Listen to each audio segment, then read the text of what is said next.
Hola a todos, ¿cómo están? Espero excelente.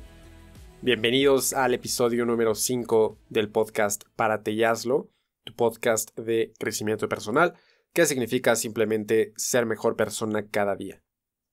Hoy hablamos sobre la salud. Nunca había tocado ese tema tan en profundidad y hoy hablamos de la glucosa. Antes de empezar, quiero decirte que todo esto proviene del libro de La Revolución de la Glucosa, un libro de Jessie Inchauspé, una francesa, una escritora que estudió matemáticas y después química, no recuerdo bien si bioquímica o química, simplemente a través de, como consecuencia de un accidente que tuvo muy fuerte, esta chava se aventó, ponle en algo así como la quebrada, aquí en México. Se aventó y no cayó como debería caer. Cayó como de sentón. Se hizo desmadre a la columna. Le tuvieron que poner clavos y varias cosas muy atroces. Y empezó a tener como ataques de despersonalización. Una cosa muy loca que es el hecho de no sentirte tú. A lo mejor a alguien le ha pasado. Y dicen que es algo que se siente muy raro. Esta chava dice que ella se veía, cuando le daban estos ataques, que se veía desde arriba, como si fuera un dron, un pájaro, imaginémonos, viéndose a ella misma en su cuerpo, como que salía de su cuerpo y de repente no se sentía ella. No, cuando se escuchaba hablando, no se sentía ella, no se escuchaba siendo ella misma. Entonces es algo muy loco. Entonces empezó a hacer estudios sobre por qué le pasaba esto, y ni siquiera estudios, creo que experimentos. Se puso un monitor continuo de glucosa y empezó a ver que estos ataques pasaban cuando comía cierto tipo de comida, cuando tenía picos de glucosa en la sangre. Después empezó a realizar investigaciones más profundas. Entonces se dio cuenta de que mantener niveles estables de la glucosa en nuestra sangre, evitando esos picos como consecuencia de lo que comemos, tiene muchísimos beneficios. Entre ellos, pues todo que ver con enfermedades, ayuda a evitar contraer enfermedades que la neta nadie quiere, ayuda a alentar el proceso de envejecimiento, que esto ya se estudia a nivel celular, que tiene que ver con el proceso, con tu desarrollo y tu estilo de vida, cómo comes, cómo te ejercitas, cuánto duermes. Y principalmente ayuda a evitar enfermedades crónicas como acné, eczema, psoriasis, que son como pedos de la piel, artritis, cataratas, Alzheimer, que el Alzheimer es en realidad catalogado como la diabetes tipo 3. Digo, no soy médico ni nada relacionado a la salud, simplemente quiero compartirles mis aprendizajes del libro y mi experiencia al aplicar todas estas recomendaciones.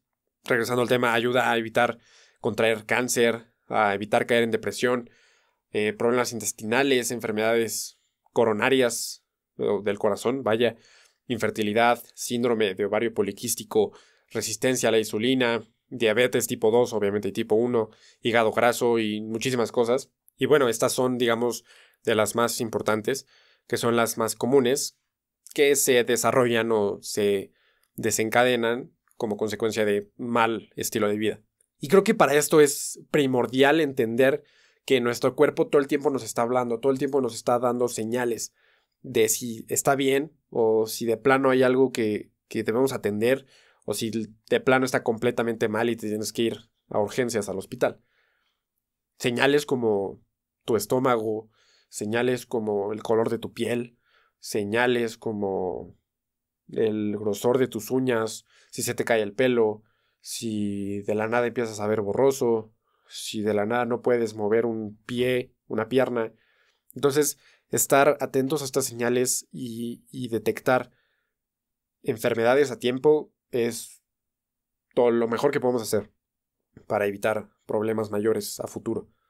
Y Jessie menciona que las dietas que verdaderamente funcionan son aquellas que aplanan las curvas de glucosa, fructosa e insulina. La insulina, vamos a hablar un poco más adelante sobre qué es, pero para empezar hay que tomar en cuenta que debemos tener dietas sostenibles.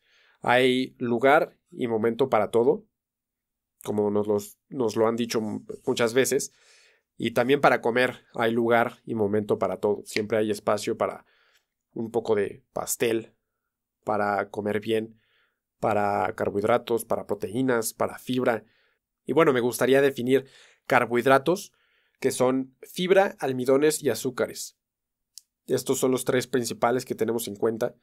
Y especialmente los últimos dos, almidones y azúcares, que estos son los carbohidratos a los que se refieren los nutriólogos o los empaques de los productos de alimentos. Siempre viene una parte de carbohidratos y estos se refieren a almidones y azúcares. Pero antes de adentrarnos tanto en el tema, creo que primero hay que definir qué chingados es la glucosa, ¿no? Si queremos evitar estos picos de glucosa, para empezar, ¿qué fregados es la glucosa? Y para esto vamos a la fotosíntesis, que como lo vimos en el kinder, en la primaria o no sé cuándo, es este proceso en el cual las plantas transforman el dióxido de carbono que captan del aire, que nosotros como humanos exhalamos o expiramos, y el agua, que viene de la lluvia, del agua que regamos en las plantas. Entonces, el proceso de transformar estos dos en conjunto, dióxido de carbono y agua, resulta en glucosa, utilizando obviamente la energía del sol. Entonces, es así como las plantas obtienen glucosa, y esta glucosa se deriva en carbohidratos, es decir, almidón, azúcares y fibra, como te lo mencionaba hace un momento. Estas tres son carbohidratos. Y ahora debemos ver en qué se transforman cada uno de estos. Cada uno tiene un proceso diferente en cuanto a la absorción que tiene dentro de nuestro organismo, como pasa al torrente sanguíneo. Y pues resulta que el almidón, es decir, por ejemplo, las papas o el arroz, resulta que nosotros lo absorbemos como glucosa en la sangre. Los azúcares, que es, por ejemplo, de alguna fruta, de algún producto que tiene azúcar, nosotros lo absorbemos como glucosa y como fructuosa, que es lo que tienen las frutas. Que yo no sabía, dato curioso, lo leí justo en este libro. Resulta que las frutas son dulces porque les gustan a animales de la cadena alimenticia, los toman, los comen, de repente los defecan a 40 kilómetros y resulta que tiene semillas. Entonces eso ayuda a mantener la especie y la planta lo hace como pues un medio de supervivencia, como una manera de continuar la reproducción. Está loco, ¿no? Pero bueno, esos son almidón y azúcares. Y la otra forma de glucosa es la fibra, que se encuentra mayormente en las frutas, en las hojas de las plantas. Bueno, no frutas, más bien verduras, perdón. Que todo tiene cierta proporción de almidón, pero pues principalmente son fibra. Las verduras, brócoli, cualquier tipo de lechuga, zanahoria, jitomate. Todo esto tiene fibra y a diferencia del almidón y de los azúcares, resulta que esto se absorbe como fibra. Y bueno, ya teniendo en cuenta estas tres formas de carbohidrato y cómo se convierten dentro de nuestro cuerpo, resulta que la glucosa se almacena. La glucosa, recordemos que es la energía que tienen las plantas. Entonces, esta glucosa, que está en nuestro organismo, ya sean azúcares, almidones o fibra, se almacenan de diferentes maneras. La glucosa se puede almacenar como glucógeno en el hígado y en los músculos, y también como grasa en las células grasas, vaya. Esto por un lado. Tenemos tres almacenes: hígado, músculos y células grasas. Por eso te han dicho que la glucosa o el azúcar, si no lo quemas, se transforma en grasa. Y por otro lado, la fructuosa, que es esta glucosa de las frutas, se almacena como grasa, directamente en las células grasas. Entonces, por lógica simple, si comemos fructuosa, el 100% de la probabilidad está en que va a convertirse en grasa. Mientras que la glucosa se puede convertir ya sea en glucógeno, que se almacena en hígado y músculos, y en grasa. Entonces digamos que tenemos 50-50. Por esto que te dice que lo mejor es evitar la fructosa. Pero bajo estas circunstancias, los picos de glucosa a evitar, según los estudios realizados, entre ellos los de Jesse Inchauspé, no sé cómo se pronuncie, pero resulta que debemos evitar picos de mayor tamaño que los de 30 miligramos por decilitro, que es las unidades en las que se mide la glucosa en la sangre. 30 miligramos de glucosa por decilitro de sangre. Entonces, mantener estable la glucosa significa estar entre el nivel basal, que es pues prácticamente esa base, el mínimo de glucosa que tenemos cuando no estamos comiendo, cuando estamos durmiendo, y esos 30 miligramos por decilitro. Lo que debemos hacer, digamos a grandes rasgos, como que la máxima de esto, es darle la cantidad adecuada de energía a nuestras células, a nuestro cuerpo, para mantenerlo funcionando bien y que tampoco se alteren los niveles de insulina. Y a todo esto, ahora sí, ¿qué es la insulina? Resulta que la insulina es este químico que sale de nuestro páncreas, que simplemente ayuda como vehículo para llevar la glucosa a pues cada uno de sus respectivos almacenes, que como te decía pueden ser los músculos en forma de glucógeno, en el hígado también como en forma de glucógeno, o como grasa en todas las células grasas que tenemos en todo el cuerpo. La idea es mantener estables los niveles de glucosa y consecuentemente los niveles de insulina, porque la insulina no tiene que trabajar de más para andar esparciendo la glucosa por todo el cuerpo. Hay algunos trucos que menciona Jesse en el libro para mantener estable nuestra glucosa y a todo esto lograr vivir más años, lograr, en el caso de las mujeres, que tengan periodo regular, que eviten síndrome de ovario poliquístico, dar cáncer, evitar enfermedades coronarias, todo lo que te mencioné al inicio, incluso que hasta tu piel se vea más bonita. El primer truco es que comas los alimentos en el orden correcto. Y después habiendo visto después los demás trucos, verás que este es el principal, este es como el que reina sobre todos los demás. Entonces, sabiendo esto, el orden correcto es fibra primero, como te decía, vegetales principalmente, luego proteína y grasas, y al final almidones y azúcares. Y esto ahí te va. ¿Por qué? Resulta que la fibra tiene 3 superpoderes, si las llamamos así. Para empezar, reduce la acción o el efecto de la alfa-amilasa, que es una enzima que descompone el almidón en moléculas de glucosa. Es decir, si esta enzima se ve parcialmente desactivada, o al menos por un rato, pues entonces el almidón no se va a estar convirtiendo en glucosa a la misma velocidad y por lo tanto no vamos a tener cambios tan drásticos en nuestra glucosa. Resulta que también la fibra ralentiza el vaciamiento gástrico. Cuando hay fibra presente, los alimentos van del estómago al intestino más despacio. Esto hace que la glucosa penetre en nuestro torrente sanguíneo, primero en el estómago, luego en el intestino delgado y eventualmente en el torrente sanguíneo de una manera más adecuada, de una manera más lenta y que nuestro organismo puede soportar. Y como consecuencia, pues esto no genera picos en nuestra insulina. Espero neta estarme explicando porque creo que son muchos conceptos al mismo tiempo, pero bueno.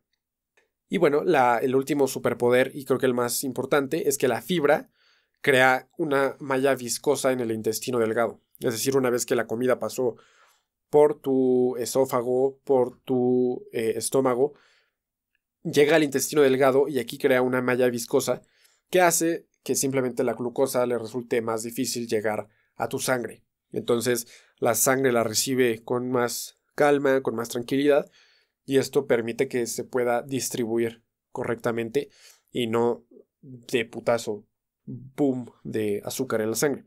En cuanto al orden, hablamos de que cualquier almidón o azúcar después de la fibra tendrá un efecto reducido en nuestro cuerpo justo por esta malla viscosa que se crea. Como que todo el azúcar que pasa a la sangre pues pasa más lento. Y esto ayuda a que básicamente al ingerir los alimentos nuestro páncreas produzca menos insulina. Como te decía, lo que funciona para evitar todas estas enfermedades que te mencionaba son evitar picos de glucosa y picos de insulina. Y no se trata de cambiar lo que comes, no se trata de cambiar incluso la cantidad, sino simplemente el orden en que lo comes y en que tu cuerpo recibe esta energía. Para terminar con este truco, hay diversos estudios que han demostrado que si comemos los alimentos en el orden equivocado, es decir, como ya te lo sabes, pero al revés, siendo almidones y azúcares primero, la grelina, que es nuestra hormona del hambre, regresa al nivel de antes de comer después de tan solo 2 horas. Es decir, comemos y dentro de 2 horas ya tenemos hambre otra vez. Y seguramente te ha pasado, comes algo en la mañana y a media mañana, a las 11 de la mañana, ya tienes hambre otra vez, a las 12, cosa que no debería pasar. Mientras que si comemos en el orden correcto, almidones y azúcares hasta el final, primero fibra y luego proteínas y grasas, esta hormona, la grelina, queda reprimida mucho más tiempo y esto hace que te dé, bueno, que mantengas esta sensación de saciedad todavía por mucho más tiempo. El estudio menciona que hasta entre 5 o 6 horas. Entonces, ¿a quién no le gustaría no tener esta sensación de hambre a las 2 horas de haber comido? Creo que, bueno, al menos a mí me pasaba. Hoy en día te puedo decir que no. Puedo hacer un ayuno intermitente de varias horas. Hoy te diría que aguantaría al menos hasta un día. El chiste es que puedes aguantar más tiempo sin hambre, sin esta ansiedad de comer. Esto ayuda a que te enfoques más, que no estés pensando en puta, ya me dio hambre, no me puedo concentrar, necesito comer algo ahorita. Y eso, en cuanto al enfoque mental, a mí me ha ayudado bastante. Llevo como ya más de un mes aplicando estos trucos y yo te puedo decir que me han funcionado. El truco 2 es que añadas una entrada verde a todas tus comidas, obviamente como consecuencia del truco número 1, haciendo que todas tus comidas tengan algo verde, es decir, una parte de fibra que te vas a comer primero. Y como te decía, la mejor la mejor manera de obtener fibra y dársela al cuerpo es a través de vegetales verdes, que contienen, pues en su mayoría, fibra y muy poco almidón. Aquí es importante que tengamos en cuenta el tema de los aderezos. Luego suenan muy saludables y muy sanos, pero normalmente contienen mucho azúcar y aceite vegetal y cosas que hacen que rompamos con este orden adecuado. Entonces, para esto, pues puedes ponerle aceite de oliva, aceite balsámico, vinagre balsámico, perdón, a tus ensaladas o a la parte verde de tus comidas. El siguiente truco es que dejes de contar las calorías. Aquí lo que importa es la calidad de las moléculas que le metes a tu cuerpo. No tanto la cantidad de calorías. Al final, las calorías son simplemente el calor que genera esa comida. Hay una cosa que se llama calorímetro y lo puedes buscar en YouTube, que es simplemente un instrumento que ayuda a medir la cantidad de calor que genera cierto objeto, en este caso cierto alimento. Entonces, eso es la caloría. ¿Cuánto calor genera? Aquí podemos ver que 100 calorías de fructosa son peores que 100 calorías de glucosa, porque como mencionábamos hace un rato, la fructosa se va directamente a la grasa y la glucosa se va al hígado, a los músculos o a la grasa. No es lo mismo 100 calorías de gansitos que 100 calorías de lechuga. Entonces empecemos a comparar y a ver qué verdaderamente tiene calidad. Y bueno, de acuerdo a los estudios más recientes, demuestran que las personas que se centran en aplanar esas curvas de glucosa en la sangre pueden incluso comer más calorías y perder más grasa más fácilmente que quienes al revés comen menos calorías pero no aplanan sus curvas de glucosa. Existen estas dietas de bulking para aumentar de peso, pero justamente mencionan los estudios que no es la manera ideal para aumentar de peso. Dicen, puedes obtener hacer déficit calórico con 500 calorías en vez de 600, por poner un ejemplo. Sé que no son las calorías necesarias para un ser humano, pero no es lo mismo que comas 500 calorías de pura pendejada, de papas y de refrescos, que de verduras y con eso tampoco te estoy diciendo que comas verduras todo el fucking tiempo, pero empecemos a ver la calidad de lo que comemos, de lo que le metemos a nuestro cuerpo. Veámoslo como gasolina magna y premium. ¿Cuál es la de mejor calidad? ¿Cuál es la que va a hacer que tu vehículo funcione mejor? Entonces, enfócate en la calidad de lo que comes. El siguiente truco es que empecemos bien el día, aplanando la curva de glucosa del desayuno, porque esto eventualmente tiene efectos en el resto del día. Menciona Jesse en el libro que el desayuno típico en los países occidentales, es decir, pongamos Estados Unidos como ejemplo, incluso nuestro mismo país, México, al menos para mí, que estoy grabando esto, pero seguramente en tu país también. El desayuno normalmente está hecho de almidones y azúcares. Pensemos en el desayuno típico de una película gringa. Es jugo de naranja, cereal, algún pan dulce, al menos aquí en México. Y todo esto son simplemente azúcares y carbohidratos. Yo no sabía, pero La cantidad de azúcar de un jugo de naranja es la misma que la que tiene una Coca-Cola, que son 24 gramos de azúcar, lo cual pues es demasiado para meterle al cuerpo así de fregadazo, lo cual se traduce en un friego de glucosa y fructosa para el cuerpo. Por esto menciona que un desayuno que provoque un gran pico glucémico o de glucosa hace que tengamos hambre antes por este efecto de la grelina que te mencionaba, y esto hace que pues se desregulen nuestros niveles para todo el día, así que la comida y la cena también provocan pues picos importantes. Por esto es que el desayuno, el primer alimento que comes en el día, o al menos después de varias horas de no haber comido, es el peor momento para meterle azúcares y almidones al cuerpo. Así que hay que elegir bien el desayuno, hay que pensar en la calidad de lo que le vamos a meter al cuerpo para sentirnos bien en el día. No lo hagas para ponerte mamado o para bajar de peso si quieres mejorar tu cuerpo, pero esto hace que te sientas bien. Yo he reflexionado sobre esto, por qué hago ejercicio, por qué como bien, y principalmente lo hago para sentirme bien, con energía, sentirme bien conmigo mismo. Eso también hace que no tengas tantos antojos. Estos antojos que te dan después de una hora de haber comido en la tarde, que dices, puta, me urge algo dulce ahorita, es justo porque estás teniendo una bajada de glucosa. Y el cuerpo lo toma como, oye, tu glucosa va para abajo, hay que meterle algo para que regrese a sus niveles. Entonces vives como en una montaña rusa de glucosa. Y pues todo esto desencadena efectos que te mencioné en los trucos anteriores, entre pues otras ventajas si es que lo evitas. Con esto hablamos de asegurarnos de que el desayuno también contenga proteínas y grasas, es decir, principalmente fibra sería lo ideal, pero si no tienes fibra, empezar con proteínas o grasas es lo ideal. Con que no pongas los azúcares y carbohidratos al principio como un pan, como una dona o como cereal, hace que el desayuno sea más saludable y hace que te pases eventualmente a lo salado, que ya no tengas esta urgencia de comer algo dulce. El siguiente truco, el truco número 5, es que consumas el azúcar que quieras, porque pues todos son azúcares y algo dulce. No sé si podríamos decirlo como un sinónimo, pero prácticamente de glucosa. Nuevamente lo que importa son las moléculas y no las calorías. Cualquier tipo de azúcar sigue siendo glucosa y fructuosa, porque viene de una planta y sabe dulce, entonces es glucosa. Y esto mantiene estos picos de glucosa y fructosa en el cuerpo, cosa que queremos evitar. Entonces, hablemos de un jugo de frutas, que sí contiene vitaminas, contiene lo que tú quieras, pero no compensan el impacto del azúcar que le estás metiendo al cuerpo. Lo que te decía, un jugo de naranja tiene cantidades muy similares al azúcar que tiene una coca normal.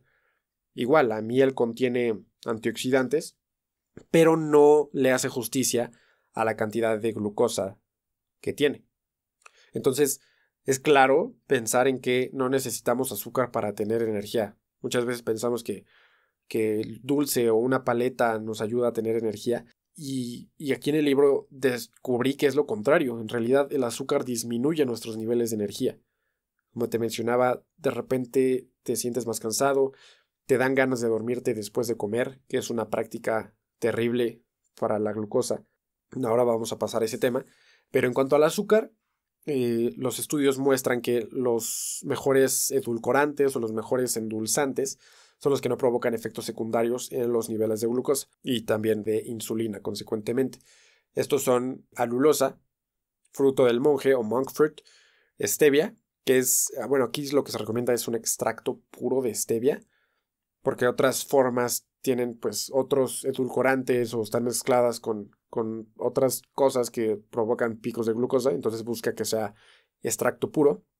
Y eritritol, que veía, bueno, el otro día veía el sobrecito de Splenda, bueno, marca Splenda, pero es en realidad de stevia, y bueno, marca que tiene eritritol. Entonces, también me he acostumbrado a leer las etiquetas. Al final del libro viene una sección de cómo leer las etiquetas correctamente, cómo saber qué es lo que es bueno para tus picos de glucosa y qué es lo que no. Y de manera contraria hay otros edulcorantes o endulzantes que efectivamente provocan efectos secundarios en picos de glucosa e insulina, especialmente cuando se combinan con otros alimentos. Y estos son aspartamo, que el otro día también viendo la etiqueta de, creo que era la Coca Light, tiene aspartamo, que no contiene azúcar como tal, pero tiene aspartamo, que es un edulcorante que no es precisamente el mejor. O tal vez creo que el Splenda normal también tiene aspartamo. Estos son los que deberíamos evitar. Hablamos de maltitol, que es otro edulcorante que se convierte en glucosa directamente cuando lo digerimos. También tenemos la sucralosa, el xilitol, que empieza con X, xilitol, y acesulfamo de potasio. Siguiente truco es optar por postres antes de algo dulce. Y tú dirás, el postre es dulce, ¿qué pedo? Postre se refiere a comerlo al final. Puedes comerte una rebanada de pastel siempre y cuando sea después del orden que mencionábamos. Primero fibra, luego proteína y grasas, y al final almidones y azúcares, que aquí es donde entraría el pastel. Precisamente por eso es que lo dulce se come al final. Es el mejor momento para consumir algo dulce después de una comida ingerida en orden. Y pues cuando tomas azúcar con el estómago vacío, que sería la acción contraria a comernos un postre, pues es cuando pasa todo este desastre, esta montaña rusa de glucosa y efectivamente de síntomas y eventualmente de enfermedades. Un truco muy curioso que no veía venir es tomar vinagre antes de comer. Resulta que el vinagre tiene ácido acético y este desactiva temporalmente la alfa-amilasa, que es lo que te mencionaba que pasa con la fibra, que es justo la que te mencionaba hace rato. La alfa-amilasa es esta enzima que descompone el almidón en moléculas de glucosa directamente. Entonces resulta que cuando el ácido acético del vinagre, que puede ser cualquier vinagre, puede ser vinagre de arroz, vinagre de manzana, cuando este llega al torrente sanguíneo, penetra los músculos y los anima para que hagan glucógeno más rápido de lo habitual, lo cual hace que la glucosa en la sangre se absorba de manera más eficiente, que no se quede ahí varando, o bueno, varada en la sangre y que se convierta en grasa, que es lo que no queremos. El siguiente truco, que va muy relacionado al anterior, es que después de comer te muevas, que después de comer vayas a caminar 30 minutos. Yo lo que he hecho es ir a pasear a mi perra 30 minutos, o bueno, sí, aproximadamente, que esto hace que podamos comer exactamente lo mismo y luego aplanar la curva de glucosa de la comida, ya que utilizamos los músculos justo después de comer. Y no tiene que ser justo después, así en cuanto tomas el último bocado. Según los estudios puede ser entre 1 hora y 10 minutos después de haber comido.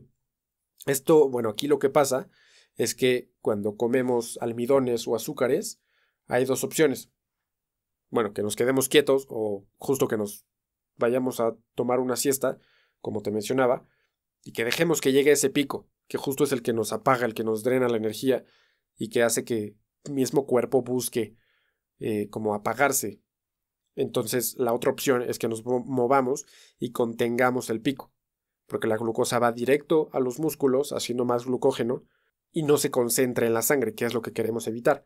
Una investigación de bastante importancia en 2018 examinó a 135 personas con diabetes tipo 2 y descubrió que el ejercicio aeróbico, como caminar, después de comer, hace que se reduzca el pico de glucosa entre un 3 y un 27%, lo cual es muchísimo.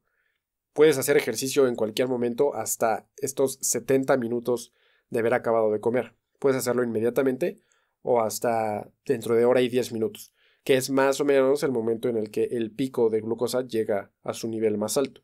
Ya casi para terminar, el siguiente truco es que si quieres botanear, si quieres picar entre comidas, elijas algo salado, justo por lo que te mencionaba.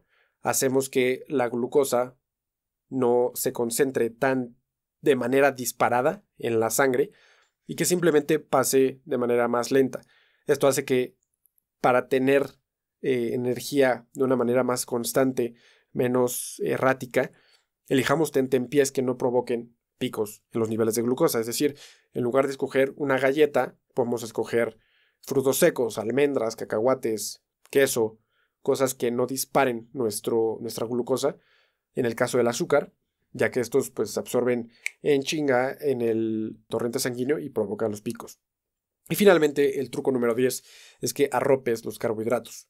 Carbohidratos entendemos almidones y azúcares, Esto quiere decir que combinemos cosas dulces, o es decir, cosas con azúcares y almidones, con grasas, proteínas o fibra.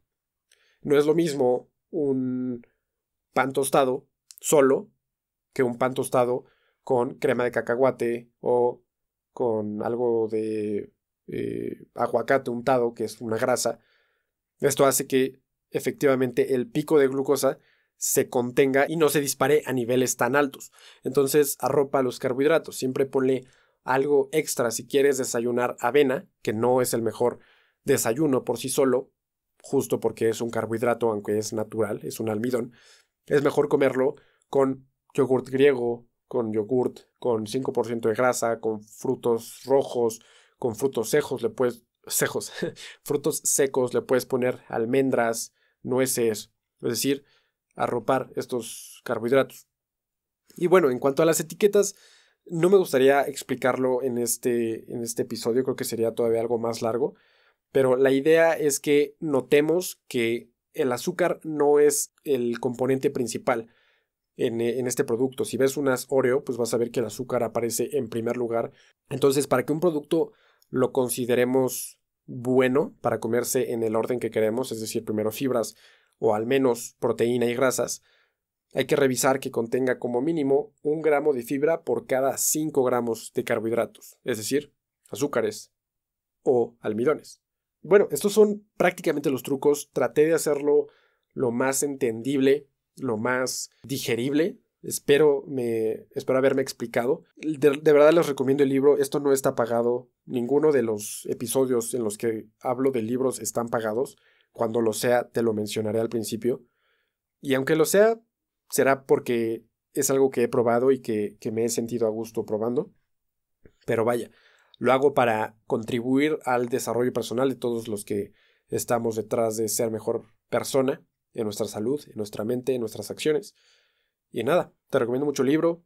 Yo lo compré creo que en Gandhi, pero supongo que también hay versión digital. Y pues nada, cuídate mucho y párate y hazlo. Nos vemos en la próxima.